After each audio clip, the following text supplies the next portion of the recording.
नमस्कार दोस्तों, स्वागत करता हूं मैं आपका आपके अपने ही चैनल पर। और आज का टॉपिक हमारा है डिविजिबिलिटी ऑफ 5, 25 एंड 125। ओके, विभाज्यता का नियम हम पढ़ेंगे अब 5, 25 और 125 से। देखिए बहुत ही आसान है, ध्यान से देखिएगा। अगर हम यहाँ पर 5 की पावर 1 कर दें, कोई दिक्कत है? नहीं। चलिए यहाँ पे अगर हम 5 की पावर 2 कर दें, कोई दिक्कत है? नहीं।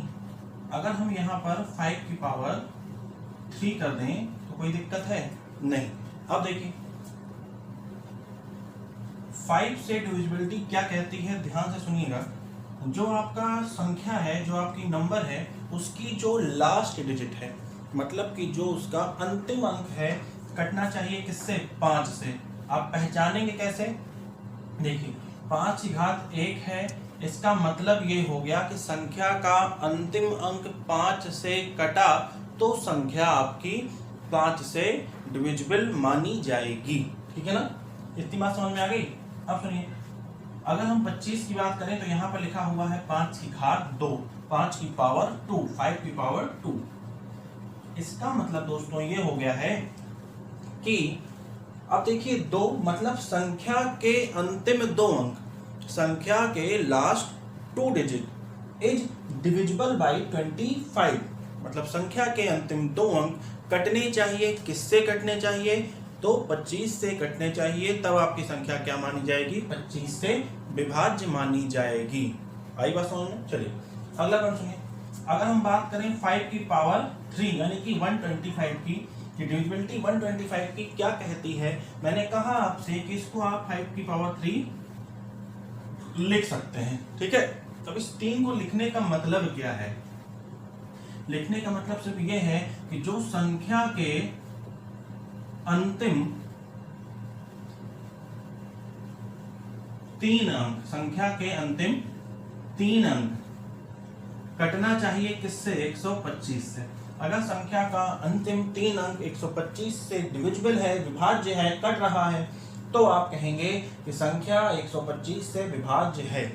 उम्मीद करता हूं कि यह आपको समझ में आ गया होगा। अगला नियम हमारा बनेगा डिविजिबिलिटी ऑफ 7, 11 एंड 13।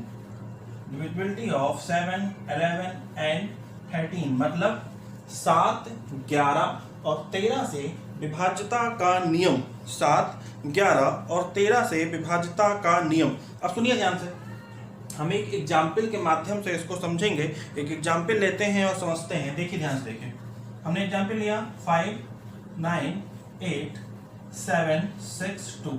ये कोई नंबर है और पूछ रहा है भाई कि ये किससे कटेगा। ऑप्शन में दिया है 7, 11, 13। चौथा ऑप्शन इन्होंने बना दिया नन, किसी से भी नहीं, मतलब इनमें से किसी से भी नहीं कटेगा। ठीक है ना?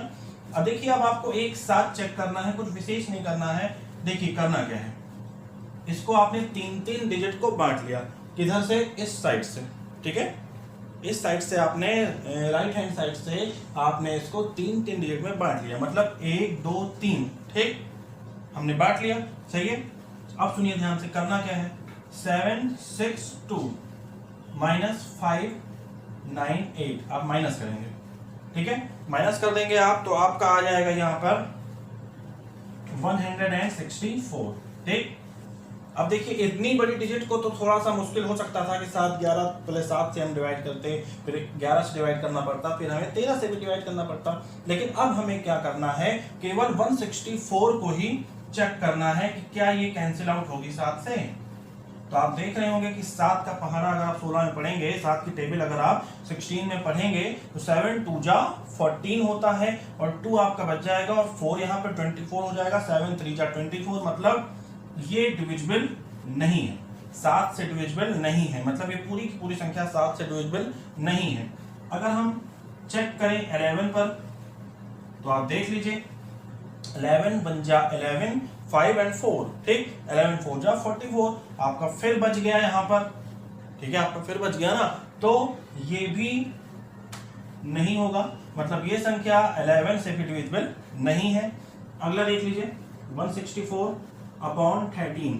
ठीक, इससे भी डिविजिबल नहीं होगा, मतलब 7, 11 और 13 से आपकी ये संख्या डिविजिबल नहीं है। इतनी बात समझ में आ गई? अगर आ गई है तो एक आध एग्जाम्पल और लीजिए जाए फटाक से। चलिए देखिए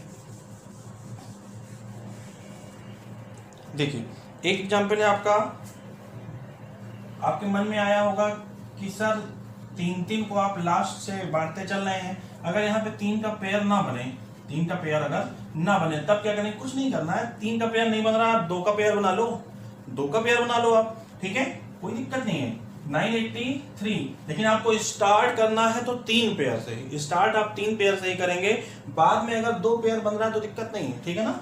24 आपने यहाँ से माइनस कर दिया, 983 में से आपने 24 को माइनस कर दिया, आपका आ जाएगा 959, ठीक।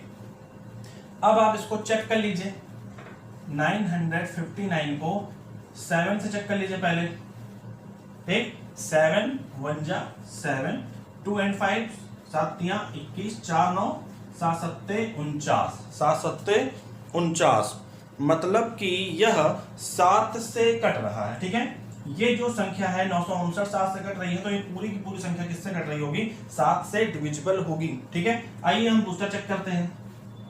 एक तो हमने चेक कर लिया और पाया कि ये भाई डिविजिबल है किससे? 7 से। 11 से देख लीजिए, 11 8 88, 7 और 9 बचा, ठीक। 11 7 77, अब रिमाइंडर छोड़ दिया 2, रिमाइंडर कितना छोड़ दिया? 2, तो मतलब ये 11 से डिविजिबल नहीं है, 11 से डिविजिबल नहीं है, ठीक। 13 से चेक कर लीजिए।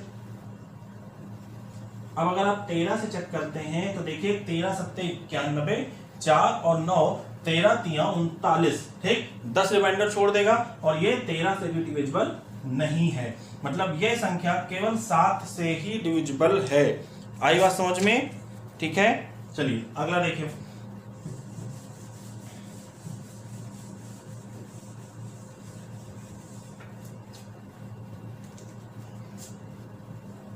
पैंसठ 432 577, थोड़ा सा लंबी संख्या ले ली हमने, देखिए लास्ट से बांटिए 3 बटा, फिर यहाँ पे 3 बटा, ठीक है ना। इतनी बात समझ में आ गई। अब देखिए यहाँ पे 2 ही डिजिट है, कोई दिक्कत नहीं है, ठीक है ना। अब लेकिन यहाँ पे तरीका थोड़ा सा चेंज हो रहा है, देखिएगा पहले 577 प्लस 65, 577 प्लस 65 मतलब कॉर्नर वाली 2 अंकों को और इधर के 3 अंकों को आपको क्या करना है? जोड़ देना है, ठीक है ना। आपका आ जाएगा 642, 642 और फिर इस मिडिल वाली जो डिजिट आप देख रहे हैं तीनों को, इसको माइनस कर देंगे आप, 432, ठीक। आपका आ जाएगा 210। अब आप 210 को 7 से डिवाइड कर लीजिए, कैंसिल आउट हो जा रहा है, 30 आ जाएगा, पूरी पूरी संख्या मतलब कि आपकी 7 से विभाज्य है, ठीक है।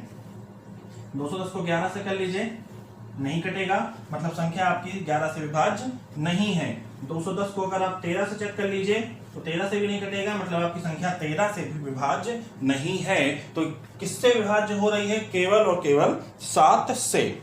इतनी बात समझ में आ गई? चलिए इसको मिटा दिया जाए, ठीक है,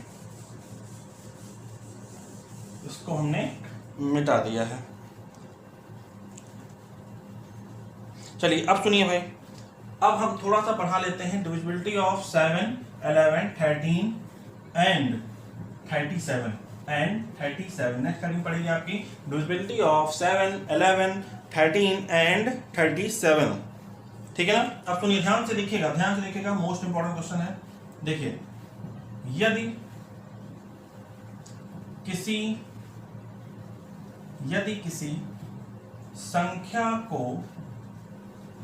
संख्या को 6 बार लिखें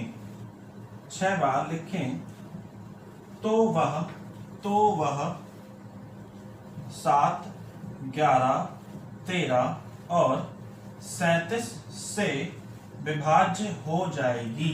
7, 11, 13 और 37 से विभाज्य होगी।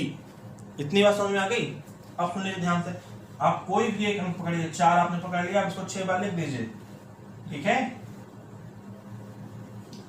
इस तरह की जितनी भी संख्याएं बनेंगी, चाहे आप 5 को उठा लीजिए 6 बार लिख लीजिए, ठीक है, इस तरह से जितनी भी संख्याएं बनेंगी आप कहेंगे कि 7, 11, 13 और 37 से यह डिविजिबल है, कटेगी। आप चेक कर लीजिएगा कट रही है, ठीक है ना, बात समझ में आ गई है इतनी।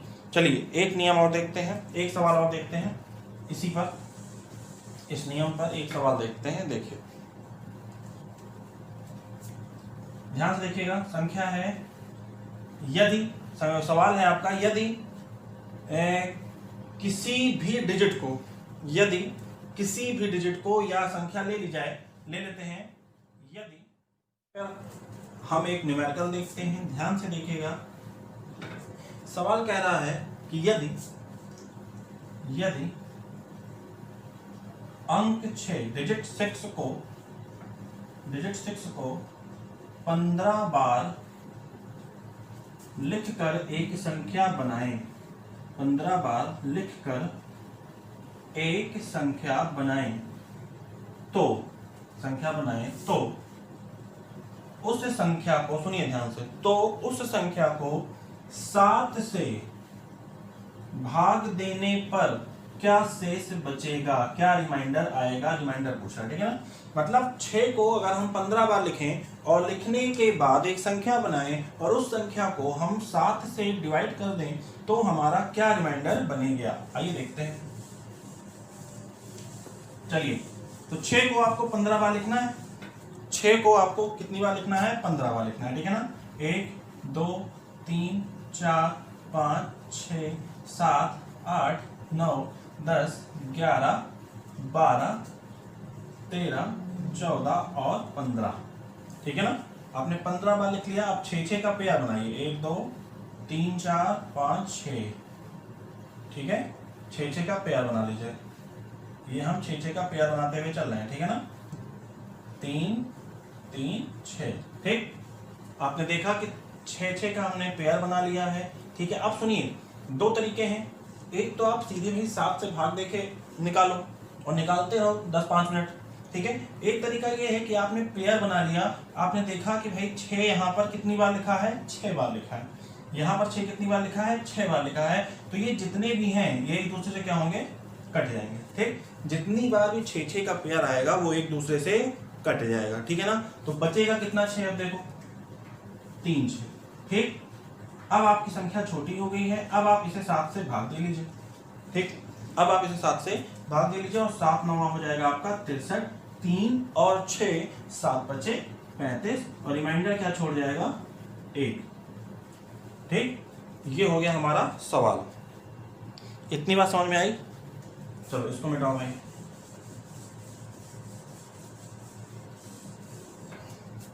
अगला नियम सुनिए, ध्यान सुनिए, अगला नियम, डिविजिबिलिटी ऑफ 7, 11 और 13 हम लोग पढ़ रहे हैं।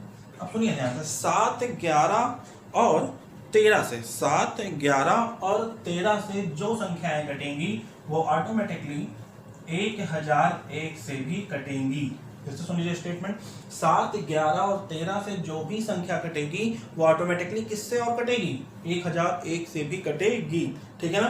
कैसे कटेगी देख लो जरा भैया, 7 गुणे 11 गुणे 13 बराबर कर लो, 11 7 77 गुणे 13 आ जाएगा आपका 1001, ठीक। मतलब 1001 का फैक्टर की बात करी जाए तो 7, 11 और 13 किसका फैक्टर है, 1001 से। तो संख्या यदि 1001 से कट रही है तो इसके फैक्टरों से भी कटेगी। इतनी बात समझ में आ गई, ठीक है। तो आप एक लाइन लिख सकते हैं यहाँ पे कि संख्या, वह संख्या जो 1001 से कटेगी वह 7, 11 और 13 से भी कटेगी। आइए कुछ देखते हैं इस पर न्यूमेरिकल। एक चीज और सुन लीजिए पहले, तो आप देखिए, एक चीज और देख लीजिए। अगर हम 1001 की बात करें और संख्या हमने कोई उठा ली 3 डिजिट की XYZ, ठीक है, और मल्टीप्लाई जब भी करवाएंगे तो आएगा XYZ, ये भी आप लिख लीजिए। तो 1001 से जब किसी 3 अंक की संख्या में हम गुणा करेंगे तब वह अपने अंकों को दोहराएगी। इतनी बात समझ में आ गई दोस्तों। ठीक है, जरा देख लो एक एक एग्जाम्पल अच्छा कर रही हो तो। अगर देखो 1001 गुणे 297, ठीक है। देखो अब ध्यान से देखो, 297 का मल्टीप्लाई इससे कराओगे 7 आएगा, यहाँ पे 0 है तो 9 उतार लोगे, यहाँ 2 है तो 0 है तो 2 उतार लोगे, ठीक। फिर मल्टीप्लाई करोगे कितना आ जाएगा 297। आप देख रहे हैं कि संख्या अपने आप को पुनः रिपीट कर रही है, पुनः दोहरा रही है 1001 से यदि हम गुणा कर दें तो। इतनी बात समझ में आ गई। चलो देखो अगला सवाल देखो, लिखो एक सवाल लिखिए। लिखिए 6 अंकों वाली संख्या, 6 अंकों वाली एक संख्या 4 7 9 x y z। अब हमें x y z ये 3 अंक नहीं पता है, शुरुआत के 3 अंक पता है। 6 अंकों वाली संख्या 4 7 9 और x y z 7 11 और 13 से विभाज्य है, 7 11 और 13 से विभाज्य है। तो सुनिए किससे किससे विभाज्य है ये पहले आप लिख लीजिए। इज डिविजिबल बाई 7 11 एंड 13, ठीक। तो ज्ञात करिए, क्या ज्ञात करना है देख लो। y plus Z upon x, ये बात हमें फाइंड करनी है। अब जस्ट इस सवाल के पहले वाला नियम हमने पढ़ा था और देखा था कि 7 11 और 13 से जो संख्या कटेगी वह किससे और कटेगी 1001 से, 1001 से भी कटेगी। इतनी बात क्लियर हो गई। अब अगर 1001 से कट रही है और आपने किसी 3 अंकीय संख्या में यहाँ पे इसका 3 अंक पकड़ो जरा, तो किसी 3 अंकीय संख्या में 1000 से गुणा किया तो संख्या आपको इस प्रकार की मिल जाएगी 479 हमारे सामने प्रकट हो चुके हैं x y z के स्थान पर उपस्थित होने वाले अंक। ये x हो गया, ये y हो गया और ये आपका z हो गया। अगर इतना हमने समझ लिया, इतना हमने पता कर लिया तो इसके बारे में निकालना बहुत मुश्किल नहीं होगा। y प्लस जेड यानी कि 7 प्लस 9 अपॉन x यानी कि 4, okay. Then 9 plus 7 is equal to 16 upon 4 is equal to 4, okay. Then answer is 4। देख लीजिए सवाल, अच्छा सवाल है।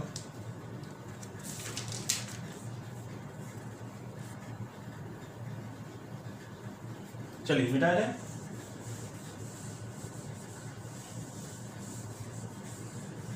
एक अगला नियम लिखिएगा कि यदि किसी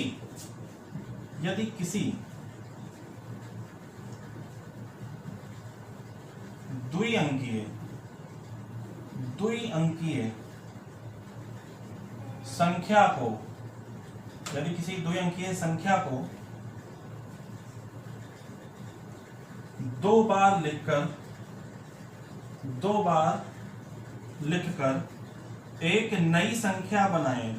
लिखकर एक नई संख्या बनाएं, एक नई संख्या बनाएं मतलब क्या हो गया, द्विअंकीय संख्या को यदि आप 2 बार लिख देंगे तो कितने अंक की संख्या बन जाएगी, 4 अंक की संख्या बन जाएगी, ठीक है। तो आप इस प्रकार स्टेटमेंट लिख सकते हैं ऐसा, किसी द्विअंकीय संख्या को 2 बार लिखकर यदि 4 अंकीय संख्या बनाएं, जैसे कोई उठा लो 37, जैसे 37 को हमने 2 बार लिख दिया तो 37 हो गया, ठीक। 42 को हमने 2 बार लिख दिया तो 42 मिलके कितने अंक की संख्या हो गई, 4 अंक की संख्या हो गई, ठीक है ना। इस प्रकार की जितनी भी संख्याएं आपको दिखेंगी वह सभी सदैव, याद रखो, सदैव किससे कटेगी, 101 से। किससे कटेगी भैया, 101 से, सदैव 101 से विभाज्य होंगी, अब क्यों होंगी एक चीज देख लो, ध्यान से देखो। अगर 101 से हम गुणा कराएं किसी 2 अंकी संख्या का, कोई भी ऐसी 2 अंकी संख्या हो, कुछ भी उठा लो, हमने यहां ले लिया, मान लिया xy कोई संख्या है, ठीक है ना। तो xy का जब भी आप 101 से गुणा कराएंगे आपको xy और xy वापस मिल जाएगा। नोट कर लीजिए, बहुत ही अच्छा सवाल है, बनेगा इस पर, ठीक है ना। इसी प्रकार से सुनिए, इसको मिटा दिया जाए। अब सुनिए अगला स्टेटमेंट, ध्यान सुनना, सुनो। किसी दो अंकीय संख्या को यदि 3 बार लिखकर 6 अंक की संख्या बनाई जाए, मतलब किसी 2 अंक की संख्या यानी कि एक्स वाई कोई 2 अंक की संख्या हो गई, इसको हमने 3 बार लिख लिया, एक्स वाई और एक्स वाई। अब यह कितने अंक की संख्या हो गई? 6 अंक की संख्या हो गई। मतलब किसी भी 2 अंक की संख्या को 3 बार लिखकर 6 अंक की संख्या बनाई जाए तो वह सदैव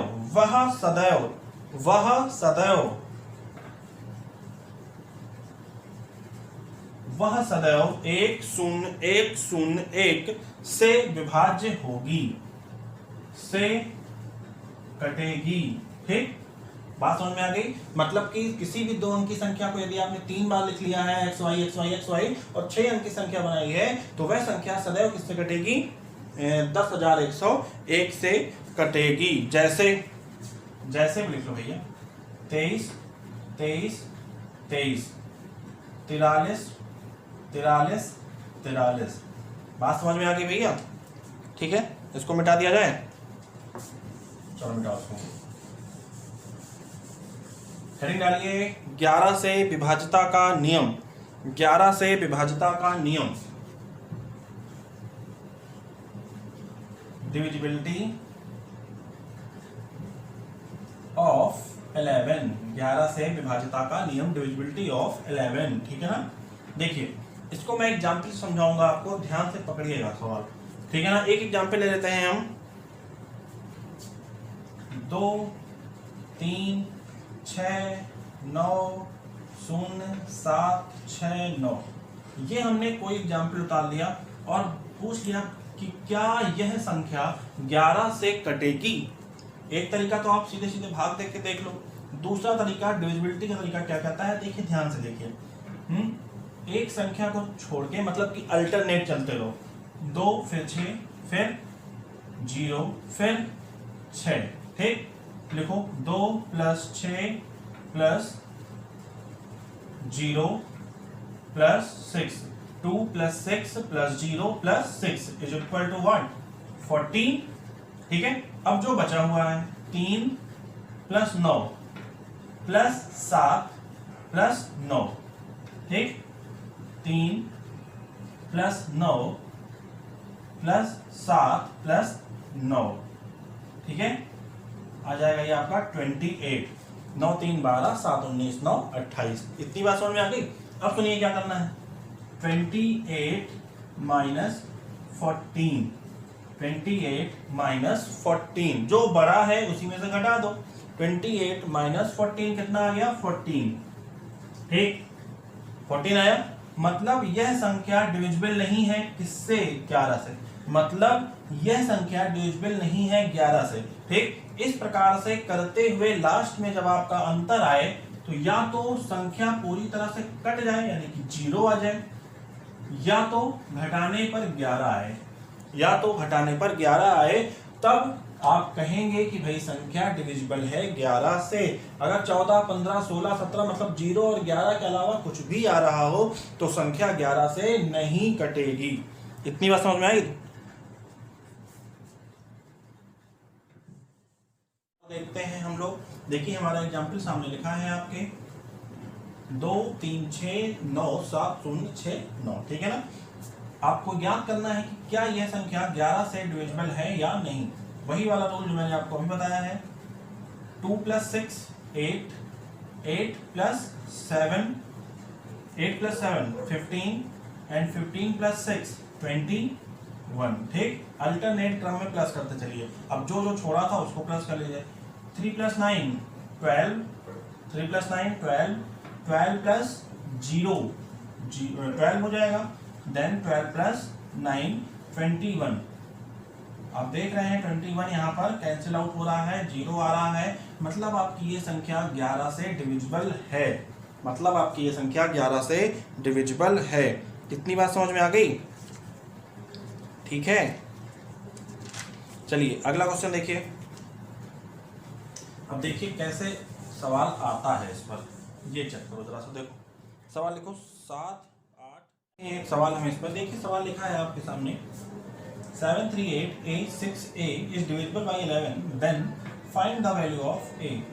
ठीक है, ये कोई संख्या है, ये 11 से कट रही है, तो A आपको निकालना है। ठीक है ना, रूल लगा दीजिए 7 + 8, 8 + 6, 7 + 8, 8 + 6। ओके, चलो देखो 7 + 8, 8 + 6। ठीक है, इसको आप लोग क्या करिए, ऐड करिए, करिए जरा ऐड। कितना हो रहा है 21, कितना हो रहा है 21। ठीक है, इज डिविजिबल बाई 11 कह रहा है, इज डिविजिबल बाई 11। आपको देखिए, आप जो बची हुई संख्या हैं उनको ऐड कर लो जरा, 3 + A और A + A, 3 + A हो जाएगा और A + क्या हो जाएगा, A हो जाएगा। ठीक है ना, चलो देखो 3 + A + A। ठीक, यहाँ आ जाएगा 2A, 2A। ठीक है, क्या हो जाएगा 2A। देखो 21, 2A + 3 माइनस 2A - 3। ठीक, 21 - 2A - 3 is equal to 0। Is equal to हमने एक बार क्या पुट कर दिया, 0। ठीक, चलो निकालो जरा। देखो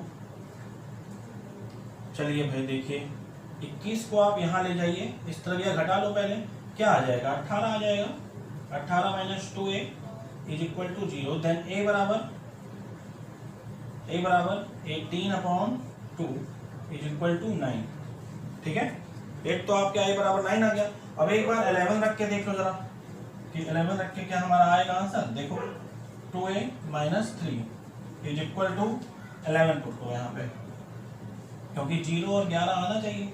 ठीक है, इस तरह से देखो भाई क्या आ जाएगा यहाँ पे 18। ठीक, -18 - 2A इज इक्वल टू 11। ठीक, चलो देखो तो 2A is equal to 7, then A बराबर 7/2। ठीक है, अब इसको फ्रैक्शन में तो लिखोगे नहीं, ठीक है ना, या पॉइंट निकाल दो तो भी नहीं लिखोगे, 3.5 आ जाएगा, तो 3.5 भी नहीं घुसा दोगे यहाँ पे। मतलब हमारा A बराबर 9 क्या है, आंसर सही है और हमारा A बराबर 9 ही आएगा। ये सवाल आपका मोस्ट इंपॉर्टेंट सवाल है, कई परीक्षाओं में पूछा गया है, इसको देख लीजिए एक बार। ठीक है, अच्छा सवाल था। अगली हेडिंग डालिए आप, डिविजिबिलिटी ऑफ 72। डिविजिबिलिटी ऑफ 72, 72 से विभाज्यता का नियम। आजकल पेपरों में सबसे ज्यादा अगर कोई आ रहा है तो यही आ रहा है। ठीक है, 72 से विभाज्यता का नियम। ठीक है ना, डिविजिबिलिटी ऑफ 72, ध्यान देना, बहुत ध्यान सुनना। देखो 72 का ऐसा फैक्टर बनाओ, 72 का ऐसा फैक्टर बनाइए जिसका अगर आप HCF निकालें तो 1 आए। ठीक है, 1 के अलावा कुछ नहीं आए, मतलब कि आप कह सकते हैं रिलेटिव प्राइम आना चाहिए या को प्राइम आना चाहिए। ठीक है, जिसका आप HCF 1 निकाल पाए, रिलेटिव प्राइम या फिर को प्राइम, सहभाज्य बना लो इसको। ठीक है ना, तो देखो अगर 24 तियां 72 कर दें तो 24 भी कट रहा है, 3 भी कट रहा है, 1 के अलावा और संख्याओं से। ठीक है, अब सोचो अगर हम लोगों के 36 दूना 72 कर दें तब भी नहीं बन रहा है, एक HCF होगा लेकिन और भी कई HCF हो जाएंगे ना। ठीक है, तो ऐसा बनाना है कि केवल एक ही HCF बने, तो बनाओ 8 9 72, 8 9 जा 72। अब इसका निकालते रहो, 1 के अलावा और कोई फैक्टर इसका होगा नहीं, केवल एक ही फैक्टर है इसका। 8 और 9 को एक साथ भाग दो तो केवल एक ही से कट रहा है और किसी और संख्या से नहीं कटेगा। ठीक है, तो 72 का आपने ऐसा बना लिया 8 और 9, मतलब क्या हुआ, जो संख्या 72 से विभाज्य होगी वो 8 और 9 से भी विभाज्य होगी। इसका मतलब क्या हो गया, जो संख्या 72 से विभाज्य होगी वह 8 और 9 से भी कटेगी। इतनी बात समझ में आ गई। अब जरा एक सवाल लिखो तो सुनो, लिखो 56 56 x 52। सवाल है 56 56 x 52 पूर्णतः 72 से विभाज्य है। यह संख्या पूर्णतः 72 से विभाज्य है, तो x की वैल्यू निकालिए। तो x की वैल्यू निकालिए, निकालो भाई।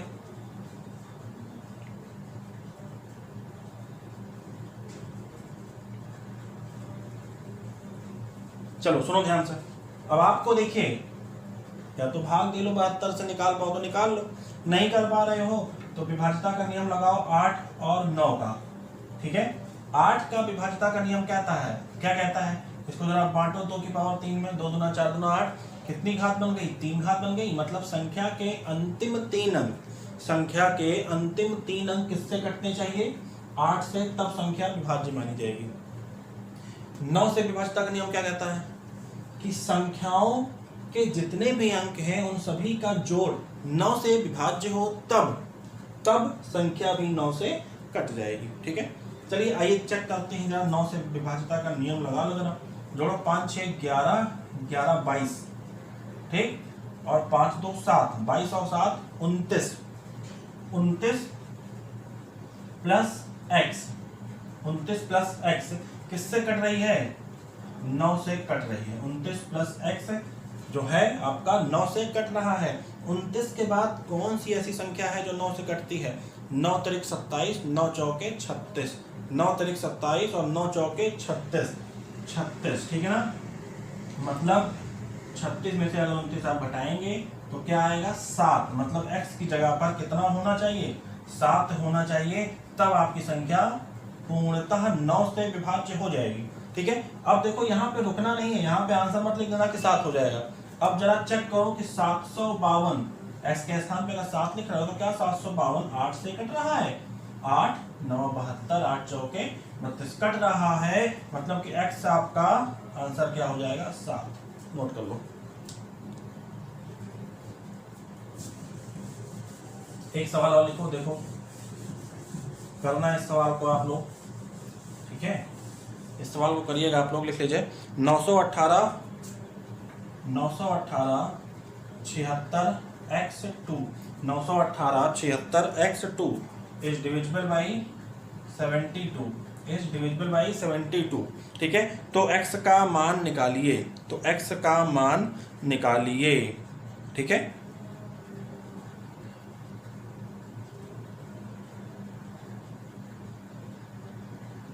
ठीक है ना। इस सवाल को आप लोग करिएगा। एक सवाल और दे देता हूं आपको मैं, 42, ये सभी सवाल एग्जाम में आए हुए हैं आपके, 42 573 के, 42 573 k is divisible by 72, then find the value of k। ठीक है ना, ये 2 सवाल हो गए आपके।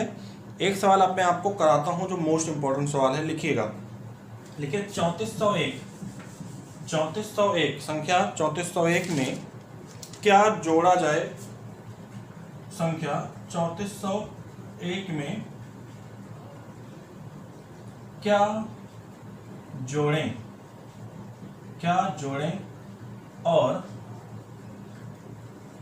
और क्या घटाएं, क्या जोड़ें और क्या घटाएं कि संख्या 11 से विभाज्य हो जाए, की संख्या 11 से विभाज्य हो जाए। ठीक है ना। अब सुनिए ध्यान से, बहुत ध्यान से सुनना भाई ये क्वेश्चन।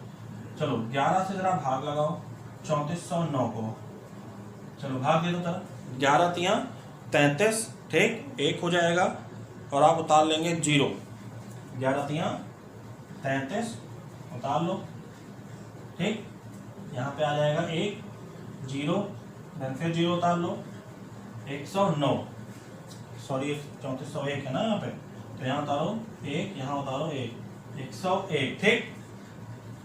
अब देखो 11 9 99, 11 9 99, ठीक है, 11 9 99, ठीक है ना। अब कितना आ जाएगा यहाँ पे, 2, कितना आ जाएगा यहाँ पे, 2, ठीक। अब सुनो ध्यान से, मतलब यहाँ 101 अगर ना होता, यहाँ 101 अगर ना होता, 99 होता, तो संख्या पूरी तरह से क्या हो जाती, 11 से विभाज्य हो जाती। इसका मतलब ये हुआ कि अगर हम 3401 माइनस 2 कर दें, मतलब 3399 आ जाएगा, तो आपकी संख्या क्या हो जाएगी, पूरी तरह से कट जाएगी। ध्यान देना, घटाना है, ठीक है। 101 में से आपने घटाया 99 को, 2 ज्यादा हो रहा है ना 101, अगर यही 2 ज्यादा ना हो, घट जाए यही 2, तो आपकी संख्या कट जाएगी। मतलब घटाने के लिए क्या घटाया जाए, तो 2 घटाया जाए, तो 2 घटाया जाए, ठीक है ना। इतनी बात समझ में आ गई। एक आंसर तो आपके आ गया 2। अब ये कह रहे हैं वहां से क्या जोड़ा जाए, अब ये कह रहे हैं क्या जोड़ा जाए, ठीक है, क्या कह रहे हैं अभी, क्या जोड़ा जाए। तो जरा देखो, ध्यान से देखो भैया, क्या जोड़ा जाए। 101 आ गया, अब 11 का पहाड़ा ले जाओ 10 बार, 11 का पहाड़ा ले जाओ 10 बार, ठीक। 11 दहम क्या हो जाएगा 110, 11 दहम 110, ठीक है। मतलब ये हुआ भैया, ध्यान सुनो, मतलब इसका ये हो गया कि अगर, अब घटाओ 9, ठीक, 9 आ रहा है, इसका मतलब ये हुआ कि 101 में अगर हम 9 जोड़ दें, 101 में यदि हम 9 जोड़ दें तो हमारी संख्या पूरी तरह से विभाज्य हो जाएगी, किससे, 11 से, ठीक है। अब जोड़ लो जरा, 3401 प्लस 9, 9 1 10, ठीक, ठीक है ना, 3410 हो जाएगा। अब इसको 11 से भाग देके चेक कर लो, 11 3 35, 11 1 11 310, ठीक, मतलब 11 से पूर्णतः विभाज्य हो जाएगी, क्या जोड़ने पर, 9 जोड़ने पर, ठीक है। इतनी बात समझ में आ गई, ठीक है। अब अगर घटाने के, इससे समझे क्या आप, घटाने के लिए अगर कह रहा है तो पहले एक अंक, पहले 101 था, 11 9 99 हमने लिया, ठीक है। अब जोड़ने के लिए कह रहा है तो आगे भागो, 101 से ऊपर चले जाओ, 11 दहम 110, ठीक, कितना कम हो रहा है 101 और 10 के बीच में, 9, तो आपको 9 जोड़ना पड़ेगा, ठीक है। और 101 और 99 के बीच में कितना कम हो रहा था, 2, तो वहां पे 2 आपको घटाना पड़ेगा, ठीक है। मतलब क्या जोड़ा जाए, तो जोड़ा जाएगा 9, क्या घटाया जाए, तो घटाया जाएगा 2। ये आपका हो गया आंसर, नोट कर लो।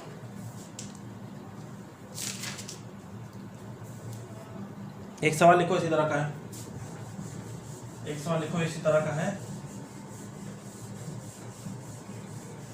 लिखो 8961, 8961, 8961 में क्या जोड़ा या क्या घटाया जाए, क्या जोड़ा और क्या घटाया जाए कि संख्या पूर्णतः 11 से विभाज्य हो जाए, ठीक है ना।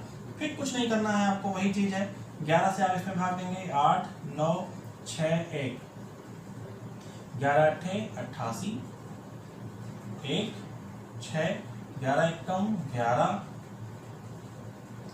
5 1 11, 4 44, कितना आया 7, मतलब 7 अगर आप घटा दें, 7 अगर आप घटा दें, 51 में से 7 घटा दो कि 44 हो जाएगा, तो 7 अगर आप घटा दें तो आपकी संख्या पूर्णतः 11 से कट जाएगी। चेक कर लो, विश्वास न हो तो चेक कर लो, 8 9 6 1 माइनस 7, 11 में से 7 गए 4, यहाँ आ जाएगा 5, यहाँ आ जाएगा 8, यहाँ आ जाएगा 9, भाग देके देखो जरा, 11 से 11 8 88, 1 5, 11 कम 11, 11 चौके 44, मतलब पूरी संख्या आपकी अब कट रही है, तो क्या घटाया जाए, 7 घटा दिया जाए, ठीक है। अब पूछ रहा है कि क्या जोड़ें, क्या जोड़ें। अब इस बार 11 चौके 44 ना ले जाओ, 11 बचे 55 ले जाओ, एक बढ़ा दो, ठीक, बचेगा 4, 55 में से 51 घटाओ 4, क्या जोड़ा जाए, अगर 51 में 4 जोड़ दो यहीं पे और यहीं 55 आया तो संख्या कटना जाती, तो क्या जोड़ा जाए, तो 4 जोड़ा जाए, क्या घटाया जाए, 7 घटाया जाए, ठीक है, नोट कर लो।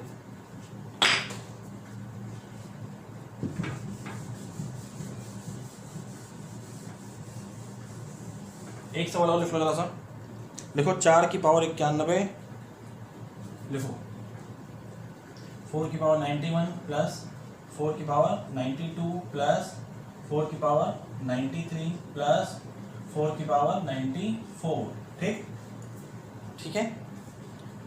यह किससे विभाज्य है, यह किससे विभाज्य है, ऑप्शन है a option 11, b option 10, c option 13 और डी ऑप्शन है आपका 19, डी ऑप्शन है 19, ठीक। किससे विभाज्य है इसको चेक करना है, चेक कर लो, देखो कैसे करेंगे, ध्यान दो, बहुत ध्यान से देखना, देखो, ठीक है। 4 की पावर 91 कॉमन ले लो, कॉमन ले लिए, अंदर क्या बचेगा 1, अब 4 की घात 91 बाहर निकल गया, अंदर क्या आया 4 की घात 1, यहाँ पे 4 की घात 2, यहाँ पे 4 की पावर 3, ठीक है, 4 की पावर 91 प्लस करो 4 1 5 हो जाएगा, प्लस 16 प्लस 64 4 प्लस 64, ठीक है। इसको प्लस करो, 16 और 5, 16 और 5 क्या, और अभी यहाँ 21, 16 और 5 21, 21 और 64 85, 85, ठीक। अब सुनो, इतना आ गया। अब पूरी संख्या को नहीं भाग देना है। अगर 85 ऑप्शन में होता तो हम भाग देते, 85 से कट जाता ना, ठीक है। यहाँ पे लेकिन 85 ऑप्शन में है नहीं, यहाँ पे लेकिन 85 ऑप्शन में है नहीं, ठीक है। यहाँ पे 85 तो ऑप्शन में है नहीं, ऑप्शन में क्या दे रखा है, 11, 10, 13 और 19, ठीक है। चलो कोई बात नहीं, 85 नहीं ऑप्शन में। एक चीज और यहीं से बता देता हूँ, अगर ऑप्शन में यहाँ पे 17 या फिर 5 होता तो 5 से भी कट रहा था, क्योंकि 17 और 5 इसके फैक्टर है, तो 17 से भी कट जाएगा, 5 से भी कट जाएगा, लेकिन ये भी ऑप्शन में नहीं है। चलो कोई बात नहीं, देखो चलो एक यहाँ से 4 हटा लो, एक यहाँ से 4 हटाओगे तो 4 की पावर 90 गुणे 4 गुणे 85। अब जरा देखो, 4 की घात 90 गुणे 4 पंजे 20, शून्य 2 से 4 अठे 32, 2 34, ठीक। और ये किससे कट रहा है, जब ऑप्शन मिला लो, 11 से नहीं कटेगा, 13 से नहीं कटेगा, 19 से नहीं कटेगा, लेकिन 10 से कट जाएगा, मतलब संख्या 10 से विभाज्य है। आंसर आपका आ जाएगा यहाँ पर 10, ठीक है। इसी तरह का एक सवाल मैं आपको दे देता हूँ, आप लोग करिएगा उस सवाल को, ऑप्शन भी दे रहा हूँ, उस सवाल को करिएगा, और अगर नहीं आएगा तो आप कमेंट में बताइएगा, मैं इसको फिर आपसे अगले लेक्चर में चर्चा करूँगा, ठीक है। देखिए 3 की घात 25 प्लस 3 की घात 26 प्लस 3 की घात 27 प्लस 3 की घात 28, ठीक है। चलो यह किससे विभाज्य है, ऑप्शन दे दिया जाए, ए ऑप्शन, ए ऑप्शन लिखो, लिखो ए ऑप्शन लिखो, 10 लिखो, 10, 10 बी ऑप्शन, 12 सी ऑप्शन, दोनों डी ऑप्शन, 10, 12 दोनों और डी ऑप्शन लगाओ, नन, नन, ठीक है। ये सवाल है आपका, इस सवाल को आप करिएगा, और भी 2 सवाल दिए थे, करिएगा उसको, ठीक है ना। और अब हम आप अगले लेक्चर में पढ़ेंगे शेषफल पर आधारित प्रश्नों के बारे में, ठीक है ना। आज की क्लास को हम यहीं रोकते हैं दोस्तों, कल मिलते हैं, अगले लेक्चर में मिलते हैं और जानेंगे शेषफल पर आधारित प्रश्नों के बारे में। जय हिंद, जय भारत।